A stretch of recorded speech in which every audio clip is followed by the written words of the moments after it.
బంగాళాఖాతంలో తీవ్ర అల్పపీడనం ఏర్పడింది. ఇది రాబోయే 24 గంటల్లో ఉత్తర తమిళనాడు, పుదుచ్చేరి, దక్షిణ కోస్తా తీరాల వైపు కదిలే అవకాశం ఉంది.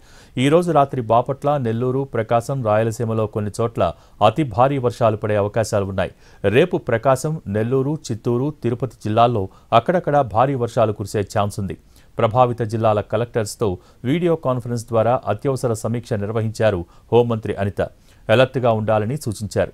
రెడ్ అలర్ట్ ఉన్న జిల్లాల్లో అధికారులు ఎప్పటికప్పుడు సమాచారం చేరవేయాలన్నారు. ఆకస్మిక వరదలు వచ్చే అవకాశం ఉందని పలు జిల్లాలకు హెచ్చరికలు వచ్చాయి. ఈ నేపథ్యంలో అధికార యంత్రాంగం అప్రమత్తంగా ఉండాలని డిప్యూటీ సీఎం పవన్ కళ్యాణ్ స్పష్టం చేశారు.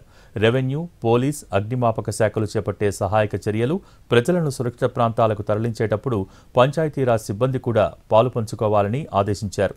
గ్రామాల్లో డ్రైనేజీలు, కాలువల్లో చెత్త, వ్యర్థాలు పేరుకుపోతే వాటిని వెంటనే తొలగించాలని సూచించారు.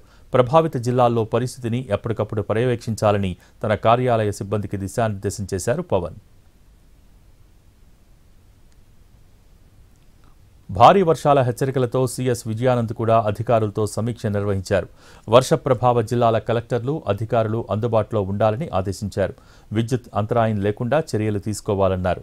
లోతట్టు ప్రాంతాలు ప్రజలు వర్షం వల్ల ఇబ్బందులు పడే ప్రజలను సురక్షిత ప్రాంతాలకు వెళ్లేలా ఏర్పాటు చేయాలన్నారు సీఎస్.